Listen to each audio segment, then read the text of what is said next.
राष्ट्रपति द्रौपदी मुर्मू ने 78वें स्वतंत्रता दिवस के अवसर पर नई दिल्ली स्थित वॉर मेमोरियल पर जाकर शहीदों को श्रद्धांजलि अर्पित की। इस अवसर पर रक्षा मंत्री, तीनों सेनाओं के प्रमुख और अन्य गणमान्य व्यक्ति उपस्थित रहे। वहीं प्रधानमंत्री नरेंद्र मोदी ने राजघाट पर राष्ट्रपिता महात्मा गांधी को पुष्पांजलि अर्पित की।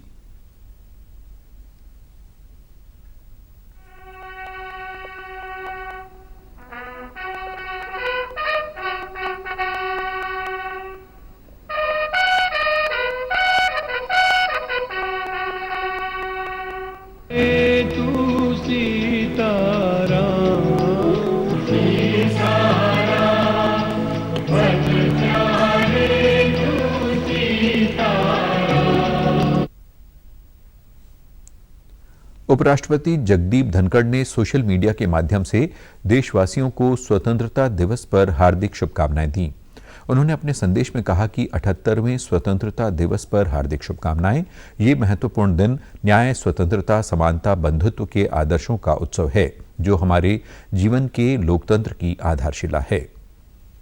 राष्ट्रपति द्रौपदी मुर्मू ने स्वतंत्रता दिवस की पूर्व संध्या पर राष्ट्र के नाम अपने संबोधन में समस्त देशवासियों को स्वतंत्रता दिवस की बधाई देते हुए कहा कि ये उत्सव 140 करोड़ से अधिक देशवासियों के साथ अपने इस महान देश का हिस्सा होने की हमारी खुशी को अभिव्यक्त करता है।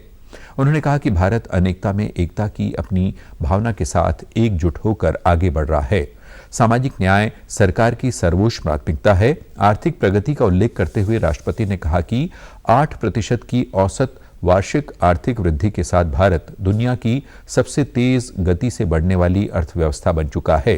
ये गर्व की बात है कि भारत दुनिया की 5वीं बड़ी अर्थव्यवस्था बन चुका है और जल्द ही ये तीसरी बड़ी अर्थव्यवस्था बनने जा रहा है। ये देश के किसानों, श्रमिकों और दूरदृष्टि के साथ योजना बनाने वालों के प्रयास से ही संभव हुआ है। G20 समूह की सफल अध्यक्षता के बाद भारत ने ग्लोबल साउथ की आवाज को मुखर बनाने वाले देश के रूप में अपनी छवि मजबूत बनाई है। महिलाओं को केंद्र में रखते हुए सरकार द्वारा अनेक विशेष योजनाएं भी लागू की गई हैं। उन्होंने इस संदर्भ में नारी शक्ति वंदन अभियान का उल्लेख किया और कहा कि इससे महिलाओं का सशक्तिकरण सुनिश्चित होगा।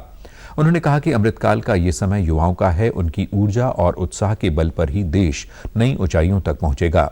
राष्ट्रपति ने पेरिस ओलंपिक खेलों में उत्कृष्ट प्रयासों के लिए भारतीय खिलाड़ियों की निष्ठा और परिश्रम की सराहना की। विश्व की 3 शीर्षस्थ अर्थव्यवस्थाओं में स्थान प्राप्त करने के लिए तैयार है। ये सफलता किसानों और श्रमिकों की अथक मेहनत, नीति निर्माताओं और उद्यमियों की दूरगामी सोच तथा देश के दूरदर्शी नेतृत्व के बल पर ही संभव हो सकी है। हाल के वर्षों में इंफ्रास्ट्रक्चर को काफ़ी बढ़ावा मिला है।